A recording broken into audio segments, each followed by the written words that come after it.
मैं हूं अमीश देवगन। आप सबको नववर्ष की हार्दिक शुभकामनाएं। और नए साल में सबसे बड़ा सवाल यही है कि आखिर इस नए साल में किसका सियासी दांव भारी पड़ने वाला है। राजनीति की बिसात पर किसकी शह और किसकी मात होने वाली है। क्योंकि एक तरफ किसान आंदोलन खड़ा है जिसमें विपक्ष पर किसानों को भड़काने का, उन्हें उकसाने का और भ्रम में डालने का बड़ा आरोप लगा है, तो दूसरी तरफ विपक्ष का कहना है कि मोदी सरकार किसान विरोधी है। किसानों को डटे रहने का संदेश देकर राहुल गांधी खुद विदेश चले गए हैं। हालांकि एक बार फिर से सरकार और किसानों के बीच संवाद शुरू हो गया है, लेकिन मुद्दा पश्चिम बंगाल का भी है, जहां ममता बनर्जी को सत्ता से हटाने के लिए बीजेपी ने अपनी पूरी ताकत झोंक दी है। उधर ममता बनर्जी भारतीय जनता पार्टी के नेताओं को बाहरी बताने में जुटी है। तो आज इन तमाम मुद्दों पर होगी देश की सबसे बड़ी बहस। अब 21 की बारी, कौन किस पे बारी। हमारे साथ आज बाबा रामदेव भी होंगे, यानी योग गुरु बाबा रामदेव सुपर एक्सक्लूसिव जुड़ेंगे। तो आज अब 21 की बारी, कौन किस पर बारी। राजनीति से लेकर अर्थनीति पर हर मुद्दे पर बेबाक बातचीत होगी आज के इस 1 घंटे के संवाद में।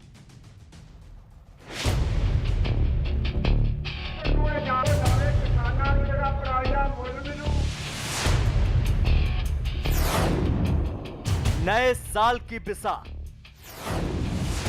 किसकी शह किसकी मात। एक तरफ किसान आंदोलन और साथ में बंगाल का चुनाव, दोनों की बिसात पिछले साल में बिछाई जा चुकी है। लेकिन सवाल है, नए साल यानी 2021 में इस बिसात पर किसका दांव भारी पड़ेगा। बंगाल में ममता दीदी का किला फतह करने के लिए भारतीय जनता पार्टी ने जमीन आसमान एक कर दिया है। 2016 के विधानसभा चुनाव से लेकर 2019 के लोकसभा चुनाव तक भारतीय जनता पार्टी बंगाल में लगातार मजबूत हुई। चुनाव आते हैं जाते हैं, जय पराजय होता रहता है। कभी ये बैठेगा कभी वो बैठेगा, लेकिन ये मौत का खेल लोकतंत्र में कभी नहीं चल सकता। लोकेर काज करे ना, कोनदिन होम मिनिस्टार चले आसছে, कोनदिन ওই আরেকটা মিনিস্টার চলে আসছে, কোনদিন চারটা নাড্ডা ফাড্ডা ভাড্ডা গড্ডা সব চলে আসছে একটা করে। আর তারা একা প্রোগ্রাম করবে, আর কেউ করবে না। আর যেদিন তারা প্রোগ্রাম করবে, লোক যদি না আসে তাহলে নিজে সাজিয়ে রাখবে, যাতে নতুনকি করে ন্যাশনাল নিউজে ভালো করে দেখায় যে দেখো আমরা মেরেছি। আরে ममता जी के प्रति बड़ा गुस्सा है और लोग यही आस लगाकर बैठे हैं कब चुनाव आए, कब परिवर्तन करे और कब मोदी जी के साथ हमारा तार सीधा जुड़ जाए। ये गुंडा राज जो हमें देखने को मिला है, इसको नस्तो नाबूद करना है। ममता जी के राज में बंगाल अराजकता का पर्यायवासी बन चुका है, असहिष्णुता का पर्यायवासी बन चुका है। हालांकि बंगाल के चुनाव में न तो लेफ्ट और न ही कांग्रेस अब तक रेस में दिख रही है, लेकिन इन दोनों पार्टियों ने किसानों के मुद्दे पर सरकार को घेरने में ताकत झोंक दी है। हालांकि किसान नेता और सरकार एक बार फिर बातचीत की टेबल पर आ चुके हैं। 4 जनवरी यानी सोमवार को अगले दौर की बैठक होनी है। लेकिन सरकार लगातार आरोप लगा रही है कि विपक्ष ने किसानों के बीच भ्रम फैलाया है। देश हमारी नीयत में गंगा जल और मां नर्मदा के जल जैसी पवित्रता भी देख रहा है। बिना डिबेट किए, बिना किसानों से चर्चा किए, बिना मजदूरों से पूछे ये कानून ऊपर से थोप दिए गए हैं और इन कानूनों को हटाना ही पड़ेगा, विद्रॉ करना ही पड़ेगा। तो आज सबसे बड़ा सवाल यह है कि आखिर नए साल में किसका सियासी दांव भारी पड़ने वाला है। आज इसी पर होगी देश की सबसे बड़ी बहस। अब 21 की बारी, कौन किस पर भारी। अब 2021 की बारी, कौन किस पर भारी। आज की चर्चा, आज का संवाद इसी पर। और बाबा रामदेव भी हमारे साथ जुड़ेंगे।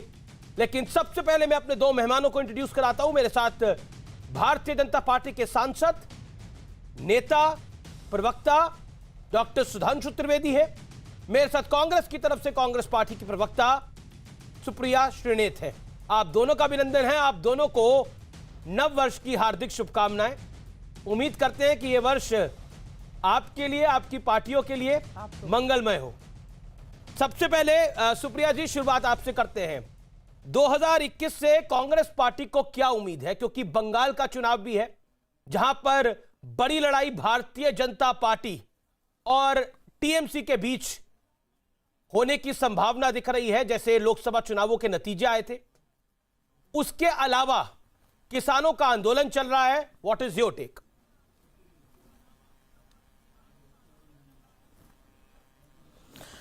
आपको, आपकी सारी टीम को, सुधांशु जी को और सभी को नववर्ष की हार्दिक शुभकामनाएं। और हम ये यकीन करते हैं कि 2021 सारे विश्व के लिए एक ज्यादा सुरक्षित और ज्यादा स्वस्थ वर्ष होगा। आपने 2021 में मेरी अपेक्षाएं पूछी और मेरी सबसे पहली अपेक्षा तो यह है कि सियासत को छोड़कर देश की और देशवासियों की बात होगी। सियासत को छोड़ के हम किसानों की, युवाओं की, महिलाओं की, मजदूरों की, हर उस वर्ग की बात करेंगे जो इस देश का वासी है और जिसको कहीं ना कहीं प्रताड़ित किया गया है, चाहे वो नीतियों के थ्रू किया गया हो, चाहे वो नियमों के थ्रू किया गया हो, चाहे वो गलत नीति निर्धारण के थ्रू किया गया हो। किसान का ही मुद्दा ले लीजिए, मैं पहली ऐसी व्यक्ति होंगी और मेरी पार्टी खड़ी रहेगी अग्रिम पंक्ति में अगर मोदी सरकार खुले दिल से, बड़े दिल से किसानों की समस्याओं का समाधान करे। क्योंकि देखिए, दंभ और अहंकार से न सरकारें चलती हैं न नीति निर्धारण होता है। तो मेरी पहली अपेक्षा 2021 में रहेगी कि सरकार संवेदनशील बने, सरकार दूरदर्शी बने, नीति निर्धारण करे, समस्याओं पर फोकस करे, उनके निवारण की बात करे, सुर्खियां बटोरने का काम मत करे। यानी 2021 एक महत्वपूर्ण वर्ष है विश्व के लिए और खासकर भारत के लिए। जी, आपने बंगाल के सवाल को अवॉइड कर दिया या आपको बंगाल से कुछ उम्मीद नहीं है, या आप भूल गई? नहीं, ऐसा नहीं है, ऐसा नहीं, मैंने बिल्कुल नहीं भूली और ना मैंने अवॉइड किया। मैं एक प्रवाह में बोल रही थी। मुझे ऐसा लगता है बंगाल एक अच्छा चुनाव होगा और बंगाल से पता चलेगा कि देश का मूड क्या है। और भारतीय जनता पार्टी, क्योंकि आपने अपने शुरुआत में कहा था, जो आपकी रिपोर्ट थी कि सारी ताकत झोंक दी है, ताकत किस लिए झोंकी जा रही है ये मुझसे ज्यादा आप जानते हैं।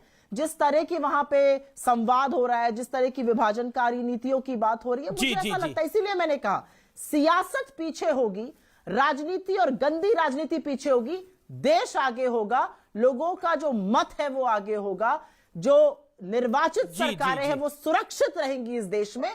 ये मैं 2021 से आशा करती हूं।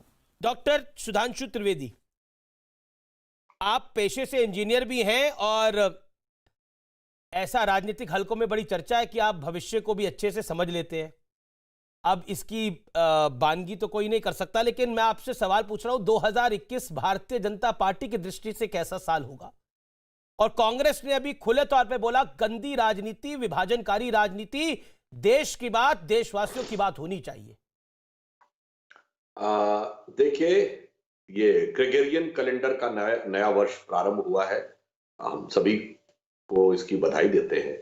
और फिर मैं कहना चाहूंगा, जैसे सुप्रिया जी ने कहा, बहुत मतलब जिसे कहते हैं प्रत्यक्ष रूप से बहुत अच्छी लगने वाली बातें कही कि किसान की बात, राजनीति की बात नहीं होनी चाहिए, राष्ट्रहित की बात होनी चाहिए। जो विगत वर्ष गुजरा बहुत चुनौतियों और समस्याओं से भरा हुआ था। पिछले वर्ष की शुरुआत ही सीए एनआरसी के आंदोलन, दिल्ली में हुए दुखद दंगों के साथ हुई। फिर कोरोना का दौर देखा, चीन की आक्रामकता का दौर देखा और कालखंड समाप्त होते होते किसानों का आंदोलन भी देखा। हाँ, बीच में कुछ एक अच्छी सिल्वर लाइनिंग्स भी दिखी। श्री राम जन्मभूमि का शिलान्यास हुआ, राफेल भारत की वायुसेना में आकर जुड़ गया। परंतु इस हर मौके पर, ये जितने मैंने 5-6 मौके दिखाए, देश की जनता ने भी देखा कि कहां पे सियासत थी, कहां पे राष्ट्र का हित था। इसको मैं सीधे इंगित नहीं करना चाहूंगा, क्योंकि देश की सारी जनता ने समझदारी से देखा कि कोरोना के समय जब हमारे स्वास्थ्य कर्मी के ऊपर आक्रमण हो रहे थे, कहां पे सियासत थी, कहां राष्ट्र का हित था। हम लोगों ने यह भी देखा कि चीन की आक्रामकता के समय कहां राष्ट्र का हित था, कहां सियासत थी, और अभी हमने आंदोलन के दौरान देखा। हाँ, 2021 शुरू हुआ है, 2 सकारात्मक संकेत दिखे। एक तो किसानों के साथ हुई वार्ता में कम से कम 2 बिंदुओं पर सहमति बनी, जो कृषि मंत्री जी ने कहा, यानी आधी बातों पर सहमति बनी, और जो ट्रैक्टर रैली थी प्रस्तावित, उन्होंने रोकी। इसका मतलब है कुछ सकारात्मक समाधान दिखने की तरफ बढ़ा, और एक वैक्सीन की शुरुआत हुई है। अब मैं ये भी कहूं, इसे मैं लाइटर नोट पे कहना चाहूंगा, भाई हो सकता है कि कुछ लोग काफी दूरदृष्टि रखते हुए बहुत दूर चले गए, इसलिए किसानों के बीच में समाधान दिखने की संभावना बढ़ गई। परंतु 2021 का जहां तक वर्ष है, आपने बंगाल का जिक्र किया, तो मैं सिर्फ एक बात कहूंगा, आज बंगाल की विधानसभा में हम 3 विधायकों वाली पार्टी है और 294 सीटों वाली वह असेंबली है। कांग्रेस के 24 थे, और आपको पता है कांग्रेस में 24 लोगों से शपथ पत्र भरवाए गए थे कि वो पार्टी के प्रति निष्ठा बना के रखेंगे। लेफ्ट पार्टीज मुख्य अपोजिशन पार्टी थी। आज आपको भारत के इतिहास में ऐसा विधानसभा चुनाव नहीं याद होगा जहां 294 में 3 सीटों वाली पार्टी मुख्य मानी जा रही हो, सत्ताधारी दल उसी से जवाब मांग रहा हो, और जो विपक्षी दल थे, चाहे वामपंथी दल हो या कांग्रेस, यानी हम तो 3 पे और वो न 3 में न 13 में। ये एक बड़े परिवर्तन का प्रतीक है जो बंग भूमि के ऊपर होता हुआ दिखाई पड़ रहा है, और हमें इस बात की पूरी आशा है कि हमारी पार्टी के संस्थापक स्वर्गीय श्यामा प्रसाद मुखर्जी जी के सपनों को साकार करते हुए बंग भूमि, जहां से राष्ट्रवाद के सारे स्वर निकले, सुधांशु जी आपको मेरी आवाज मिल रही है, जनगण मन तक, वह आज 21वीं सदी में राष्ट्रीय नवनिर्माण में मोदी जी के नेतृत्व में साथ में आकर सम्मिलित। ठीक है, आपने अपनी बात को रखा। सुप्रिया श्रीनेत,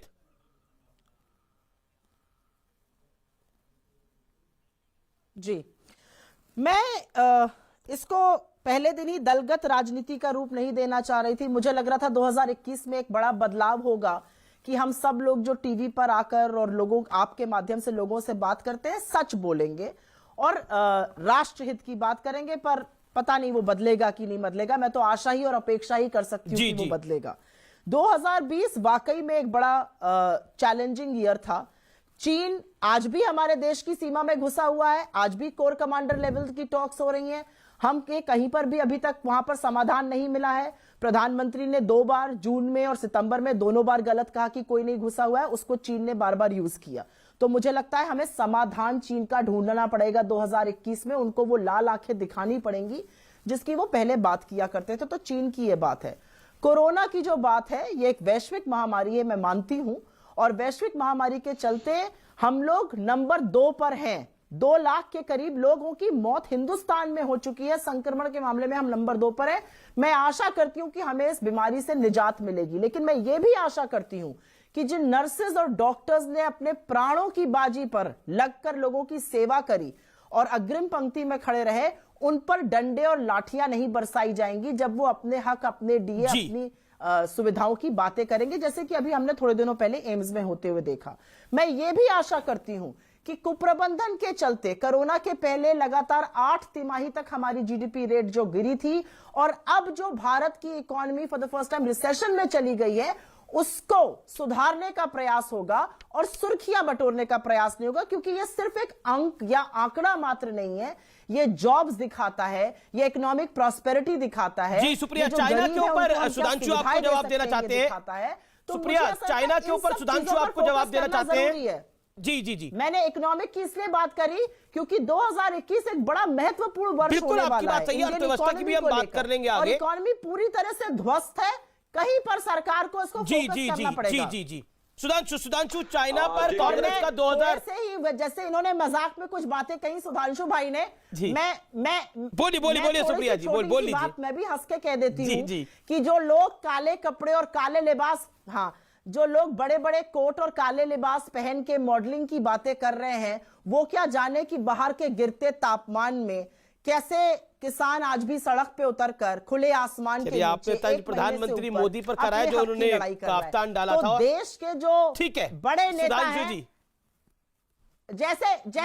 जैसे इन्होंने थोड़ा सा सरकास्टिक बात करी थी, वैसे मैंने भी कर दी। मुझे ऐसा लगता है कि वाद विवाद में ये सब चलता है और इनको भी बुरा नहीं मानना चाहिए, जैसे मैंने इनकी कटाक्ष का बुरा नहीं माना था। सुधांशु जी, नहीं, इसमें सुप्रिया जी कोई बुरा मानने की बात नहीं। आपने सर्दी के तापमान की चर्चा की, और तमाम ऐसे नेता हैं जो तापमान का मिलान करने के लिए मिलान की उड़ान में दिखाई पड़ रहे हैं। वहां पे किसान को लेकर क्या ज्ञान होगा वो एक आगे आने वाले समय में आएगा। परंतु अब मैं आपको इस बात का उत्तर देता हूं जो आपने कहा। देखिए, आपने एम्स का रेफरेंस दिया, चाइना के ऊपर सुधांशु जी, चाइना के ऊपर बोला गया, चाइना में कांग्रेस का 2020 वाला ही रह गया। सारी बातों का उत्तर दे रहा हूं हमीश जी, सारी जी। एम्स में सर्वोच्च न्यायालय ने अपनी टिप्पणी दे दी, तो उस पर हम कुछ टिप्पणी अब देना उचित नहीं समझते।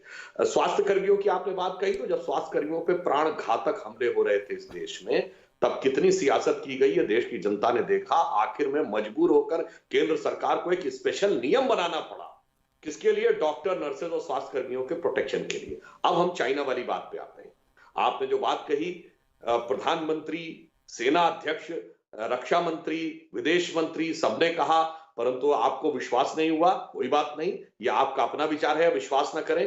परंतु चाइना ने पहली बार 70 साल के इतिहास में, जब से 1949 में पीपुल्स रिपब्लिक ऑफ चाइना बना है, चाइना ने भारत पे आरोप लगाया है कि हम उसके क्षेत्र में घुस गए।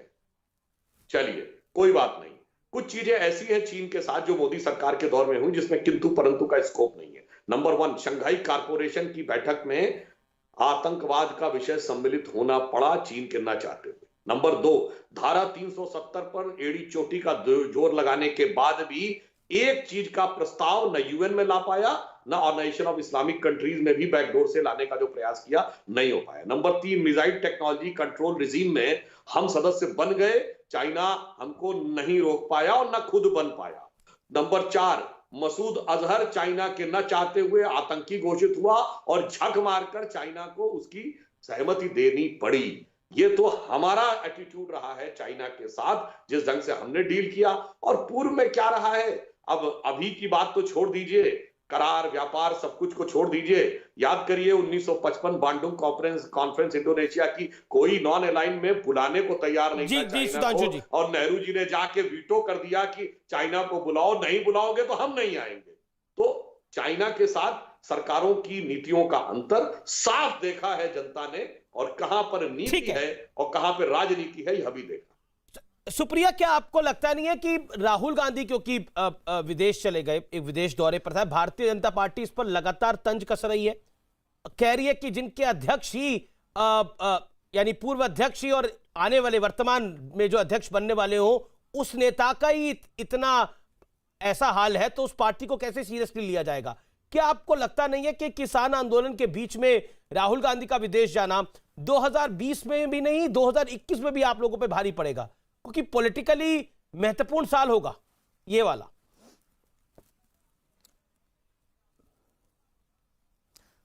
मैं आपकी बात का बिल्कुल जवाब दूंगी। कौन कहां गया है उससे ज्यादा यह जरूरी है कि कौन कहां नहीं गया है। 30 किलोमीटर दूर प्रधानमंत्री जी जाके फार्मर्स से मिल लेते और बात करते और खुले दिल और साफ दिल से बात करते, तो 45 किसानों को 1 महीने से ऊपर में अपनी शहादत नहीं देनी पड़ती। तो कौन कहां गया है वो छोड़ दीजिए, कौन कहां नहीं गया है उसकी बात कर लेते हैं। आपके पास मोरों को खिलाने के लिए दाना है, आपके पास टाइम है, लेकिन आपके पास किसान से मिलने के लिए टाइम नहीं है। आपके पास हर तरह की खाली फाइल खड़े होकर फोटो खिंचाने का टाइम है, किसान से मिलने का टाइम नहीं है। क्योंकि सुधांशु जी ने एक लंबा जवाब दिया चाइना पर, तो मैं कुछ सवाल जरूर पूछना चाहूंगी अपने मित्र से।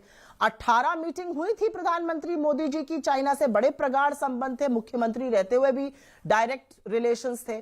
तो इतना बड़ा उन्होंने समिट करी साबरमती में, महाबलीपुरम में, उसका क्या नतीजा हुआ? पहले डोकलाम में, फिर यहां पर उन्होंने बार बार हमारी पीठ पे छुरा ही घोपा। तो मुझे ऐसा लगता है 2021 में फॉरेन पॉलिसी को थोड़ा ढंग से देखना पड़ेगा, क्योंकि हमारी चाइना वाली फॉरेन पॉलिसी में तो अब ये जग जाहिर है कि प्रधानमंत्री जी कुछ और, यानी आप कह रहे हैं कि हमारी अब चाइना वाली पॉलिसी में, फॉरेन पॉलिसी में रिजल्ट नहीं आ रहा। ओके डॉक्टर त्रिवेदी, वेबसाइट पर जी देखिए, मैंने जितने भी एक मिनट मैं अपनी बात पूरी कर लूं। जैसे आपने मुझे टोका था, मुझे अपनी बात 2 सेकंड में पूरी करने दीजिए। आप 10 सेकंड में कंप्लीट करिए। लेकिन डिफेंस मिनिस्ट्री की वेबसाइट पर जो रिपोर्ट लगाई जाती है उसको क्यों, जी हाँ, तो डिफेंस मिनिस्ट्री की वेबसाइट पे जो रिपोर्ट लगती है, जो बताती है कि इंट्रूजन हुआ है, उसको क्यों हटा दिया जाता है? इन्हीं सब बातों से तो शक शुबा पैदा होता है इंटरनेशनल कम्युनिटी में। तो मुझे ऐसा लगता है 2021 में फॉरेन पॉलिसी को, इकोनॉमिक पॉलिसी को फोकस करने की जरूरत है,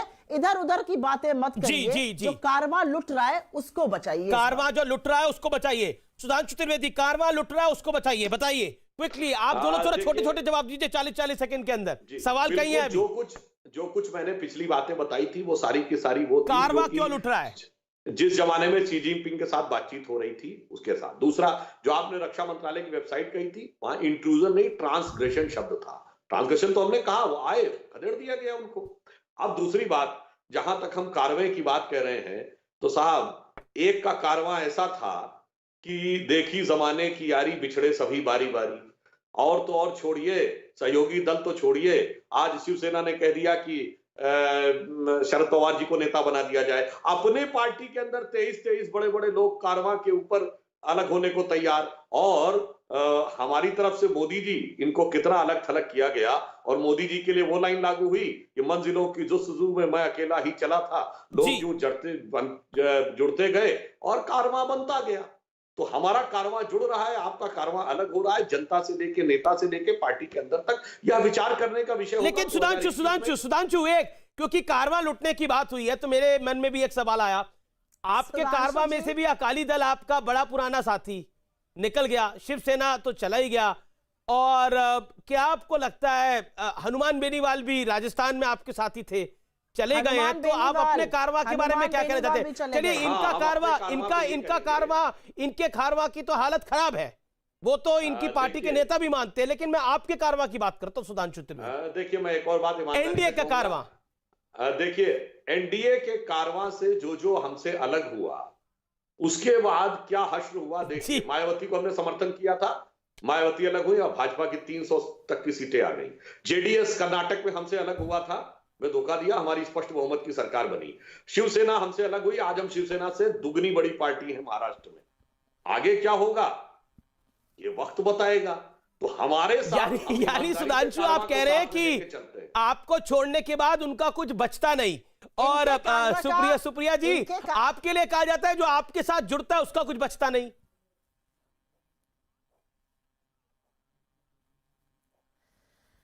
मैं तो ये कहूंगी सुधांशु जी से कि आपसे जो अलग हुआ वो बर्बाद हो गया। ये भी सच है कि आपसे जो अलग होता है वो देशद्रोही हो जाता है, लेकिन आपसे जो जुड़ जाता है वो गंगा नहा जाता है। मैं तो ये कहूंगी हाथ जोड़कर इस बार कि 2021 में कपिल गुर्जर जैसे लोगों को भारतीय राजनीति में कोई जगह नहीं मिलनी चाहिए, जिनको आपकी पार्टी ने सदस्यता दी, कोहराम मचा और फिर उनको हटाया गया। 2021 में मुझे ऐसा लगता है राजनीति जो है वो थोड़ी साफ मन की, साफ दिल की और खरी राजनीति होनी चाहिए। हमारे कारवां की जहां तक बात है, हमारा कारवां इस देश के मजदूरों और किसानों के साथ खड़ा है। वो किसान जो अपने हक की लड़ाई लड़ रहा है, जिस किसान को विभाजनकारी नीतियों से एक पॉलिटिकल लाइन हो सकती है कि हमारा कारवां मजदूर के साथ है, किसान के साथ है। यहाँ बात हो रही है सियासी कारवां, हक की लड़ाई लड़ रहा है और हम उसके साथ सुप्रिया जी 2021 ही नहीं, सुप्रिया जी रहेंगे। मेरा सवाल भी सुन लीजिए सुप्रिया जी। साल का पहला दिन है, मेरा निवेदन आपसे यह है कि देखिए, ये तो पॉलिटिकल लाइन हुई कि हाँ हम मजदूर के साथ है, किसान के साथ है, गरीब के साथ है, गुरबे के साथ है, ये तो पॉलिटिकल लाइन हुई। पॉइंट ये है कि आपकी पॉलिटिकल हैसियत जिसे कहते हैं, उसको लेकर बड़े सारे क्वेश्चन मार्क उठ रहे हैं बार बार, क्योंकि 23 नेताओं ने भी सवाल उठाया, वो आपकी पार्टी का मामला है, उस पर आप अगर बोलना चाहें तो बोले। शरद पवार को लेकर शिवसेना ने बहुत बड़ी बात बोली है, वो छोटी बात नहीं है कि यूपी अध्यक्ष शरद राव पवार होने चाहिए। और शरद राव पवार ने कांग्रेस को छोड़ा था, वो पुराने कांग्रेसी हैं। और शरद राव पवार साहब के दिल के अंदर जरूर है कि वो कांग्रेस की विचारधारा के अब सर्वोच्च नेता है प्रणब दा के जाने के बाद। अब मैं थोड़ा कंफ्यूज हूं कि मैं थोड़ा कंफ्यूज हूं कि मैंने आपके चैनल पर देखा या किसी और चैनल पर उनका इंटरव्यू देखा है और उन्होंने कहा है कि नहीं, कांग्रेस जो है वो नेशनल पार्टी है और उसी को अग्रिम होना चाहिए। और सामना ने भी अपने एक दूसरे एडिटोरियल में लिखा है कि ये कांग्रेस को ही आगे बढ़ के नेतृत्व करना चाहिए। तो आई डोंट नो, मैं कंफ्यूज हूं कि मैंने आप पे देखा या किसी और चैनल पर देखा, लेकिन मैंने शरद पवार जी का ये इंटरव्यू देखा है। देखिए, ऐसा है कि अपने कारवां को लुटते हुए देखकर भी भाजपा हमारी चिंता कर रही है। मैं खुश हूं इस चिंता से। आपको शिवसेना छोड़ गई, आपको अकाली छोड़ गए, आपको हनुमान बेनीवाल छोड़ गए, आपके कैबिनेट मंत्री के दर्जे के व्यक्ति ने हरियाणा में रिजाइन कर दिया, लेकिन आपको अभी भी हम ही दिख रहे हैं। अच्छी बात है, ये बहुत बढ़िया बात है। ऐसे ही लोग आपको छोड़ते रहेंगे और आप जिस जलजले की बात कर रहे हैं वो बनता जाएगा। आपको मेरी शुभकामनाएं हैं अग्रिम तौर पर। मैं दूसरी बात कहना चाहती हूं, मैं तो यह कहना चाहती हूं जिसको आप पॉलिटिकल लाइन कहते हैं, एक्चुअली वही राष्ट्र धर्म है, वही राजधर्म है। राजहट पॉलिटिक्स नहीं है, राजधर्म करने के लिए हम सब पब्लिक लाइफ और राजनीति में हैं। आज जिस कॉन्स्टिट्यूशन की शपथ लेकर सुधांशु त्रिवेदी जी राज्यसभा के मेंबर हैं, उसी कॉन्स्टिट्यूशन को बचाने के लिए, उसी के तहत लोगों को बचाने के लिए ही हम राजनीति करते हैं, हम पब्लिक लाइफ में। तो इसको पॉलिटिकल लाइन मत कहिए, यही यथार्थ है। और यथार्थ में, और मैं तो एक बात को स्वीकारती हूं कि हमारी पार्टी में तो चलिए फिर भी 23 लोगों की ये हिम्मत है कि वो एक चिट्ठी लिख दें।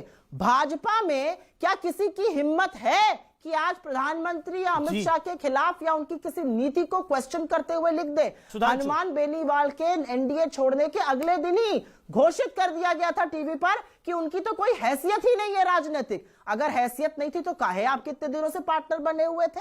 अगर शिरोमणि अकाली दल बिल्कुल करप्ट था, जो बार बार बोला गया भाजपा की ओर से, तो क्यों आप कितने दिनों से पुराना पार्टनर था? तो गंगा वही नहाएगा जो इनके पास आएगा। जैसे कपिल गुर्जर गोली चलाते हैं, भाजपा की सदस्यता मिलती है। ये सब मत करिए। राजनीति का मतलब इस तरह की कलंकित चीजें करना नहीं होता है। ओके, सुधांशु जी, आपने बात कही तो मैं बिंदुवार उत्तर देता हूं। कपिल गुर्जर, आपने बिल्कुल कहा आपकी पार्टी। कपिल गुर्जर पहले किस पार्टी के सदस्य थे? हमने तो उनको तुरंत निकाला। मैं मानता हूं वो बिल्कुल गलती थी, हमारी किसी नगर इकाई ने भी किया, परंतु पहले वो आप पार्टी के ही सदस्य थे। बाकायदा उनका उस समय वो आया था जिस समय उन्होंने वो ऐसा दुर्दांत घटना की थी। दूसरी बात, आपने कहा कि राजनीति राजधर्म के लिए होती है और विरोध करना उचित है। बिल्कुल, मगर विरोध किस समय पे करना चाहिए मैं उदाहरण देना चाहता हूं। हमारा मनमोहन सिंह जी से घनघोर विरोध था और हम मनमोहन सिंह जी को बेहद कमजोर प्रधानमंत्री कहते थे, परंतु याद करिए जिस दिन नवाज शरीफ जी ने मनमोहन सिंह जी को देहाती औरत और अन्य प्रकार के अपमानजनक शब्द कहे थे, तो नरेंद्र मोदी जी ने बतौर मुख्यमंत्री गुजरात कहा था, कौन होता है पाकिस्तान का प्रधानमंत्री हमारे 125 करोड़ देशवासियों के प्रतिनिधि प्रधानमंत्री के बारे में कुछ बोलने वाला। 1995 जिनेवा में जब पाकिस्तान हमारे खिलाफ प्रस्ताव लेके आ रहा था मानवाधिकार हनन का, नरसिम्हा राव की सरकार थी, अटल जी नेता प्रतिपक्ष थे, न सिर्फ प्रतिनिधिमंडल का नेतृत्व किया बल्कि सारा श्रेय नरसिम्हा राव सरकार को दिया, हमने लेने की कोशिश नहीं की। 1971 के युद्ध में इंदिरा जी की क्या क्या प्रशंसा की कांग्रेसी आप तक खुद बोलते हैं। 1962 के युद्ध के समय जब नेहरू जी प्रधानमंत्री थे, वो नेहरू जिन्होंने राष्ट्रीय स्वयंसेवक संघ पर प्रतिबंध लगाया, तो जनसंघ ही नहीं राष्ट्रीय स्वयंसेवक संघ ने इस कदर साथ दिया कि नेहरू जी ने प्रशंसा की और 26 जनवरी 63 को गणतंत्र दिवस परेड में बुलाया। यह चीज होती है, यह परंपरा है कि प्रतिपक्ष में रहते हुए जब राष्ट्र के सामने चुनौती के अवसर आए तो कैसे धर्म का निर्वाह करना चाहिए, हम राष्ट्र धर्म का निर्वाह करते हैं और कौन राजनीति करता है, यह पूरी तरीके से देश की जनता के सामने बिल्कुल स्पष्ट है। और अंत में मैं कहूंगा, अमीर जी आपने कहा था ना कि आगे के समय के लिए कैसा अच्छा है। एक वो गालिब का शेर है ना जिसकी दूसरी लाइन सबको याद रहती है, वो मैं पहली लाइन के साथ बोलता हूं। एक ब्राह्मण ने कहा कि इस बार का साल अच्छा है, तो मैं कांग्रेसियों के लिए कह रहा हूं, एक ब्राह्मण ने कहा कि इस बार का साल अच्छा है, दिल को बहलाने को गालिब ख्याल अच्छा है। तो गालिब का ये शेर था, वो ये सोच रहे हैं कि उनके लिए अच्छा होगा, तो अब देखेंगे कि क्या होता है। ओके, सुप्रिया, क्योंकि मैं टू द पॉइंट बंगाल पर सवाल पूछता हूं आपसे। बंगाल के अंदर कांग्रेस ने लेफ्ट के साथ समझौता किया है, लेफ्ट के साथ के खिलाफ आप केरल में लड़ाई लड़ते हैं, यानी चुनाव लड़ते हैं। क्या आपको लगता नहीं है ये बड़ा विरोधाभास है, क्योंकि वहां पर लेफ्ट की भी पॉलिटिकल हैसियत पिछले कुछ वर्षों के अंदर कमजोर पड़ी है और कांग्रेस की जो पॉलिटिकल हैसियत है वो किसी से छुपी नहीं हुई है? क्या आपको लगता नहीं है ये समझौता दिल्ली में जैसे आम आदमी पार्टी और कांग्रेस ने कर लिया था वैसा ना हो जाए आप लोगों के लिए? कहीं इसका नुकसान केरल में ना हो?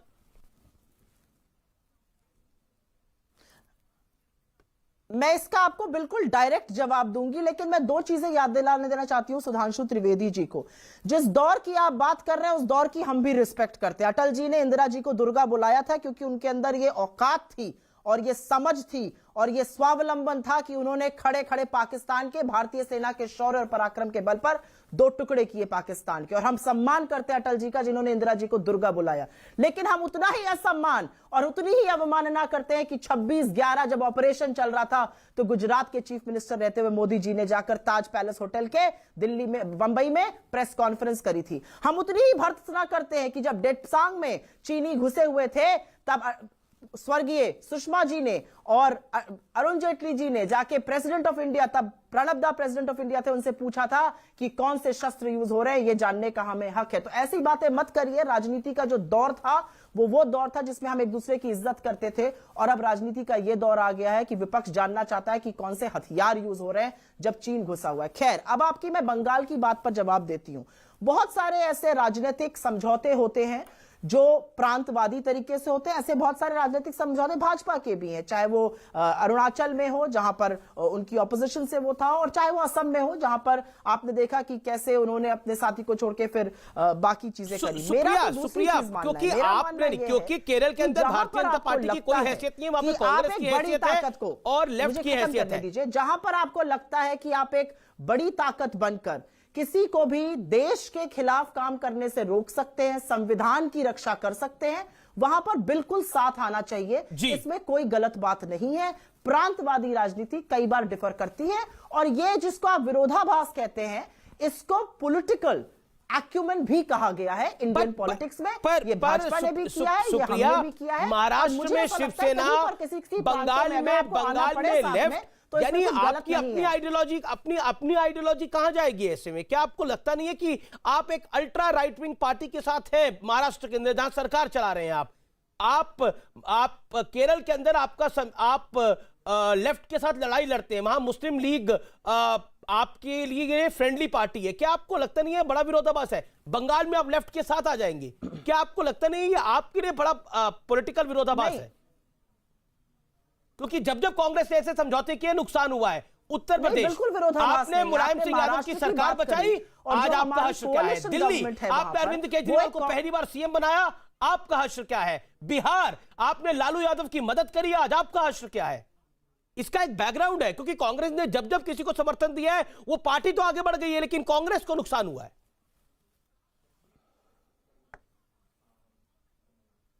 नहीं, आपके पैशन का मैं के लिए शुक्रगुजार हूं और उसका मैं समर्थन करती हूं। ऐसा पैशन होना चाहिए सवाल पूछते वक्त, चाहे आप विपक्ष से पूछिए, चाहे आप सत्ता पक्ष से पूछिए।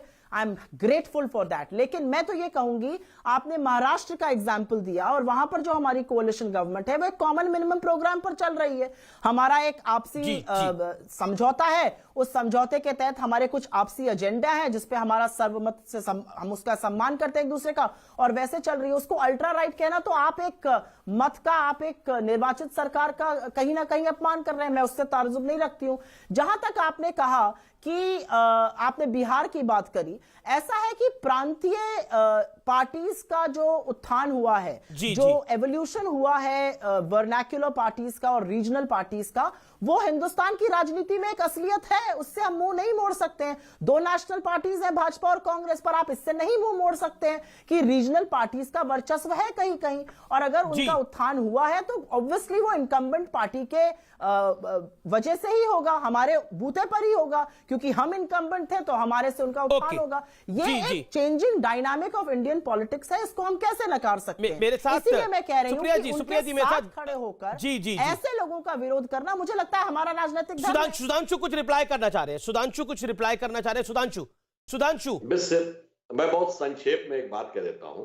एक तो सुप्रिया जी नवाज शरीफ के ऊपर मोदी जी के वक्तव्य को टक्कर गई, और वह राजनीति आज भी इस दौर में कभी नहीं थी कि डीजीएमओ प्रेस कॉन्फ्रेंस करे, फिर सर्जिकल स्ट्राइक कहा जाए, एयरफोर्स प्रेस कॉन्फ्रेंस करे तो फिर कहा जाए कुत्ते मरे थे, कौवे मरे थे, पेड़ गिरे थे, बिल्डिंग गिरे थे, वगैरह वगैरह।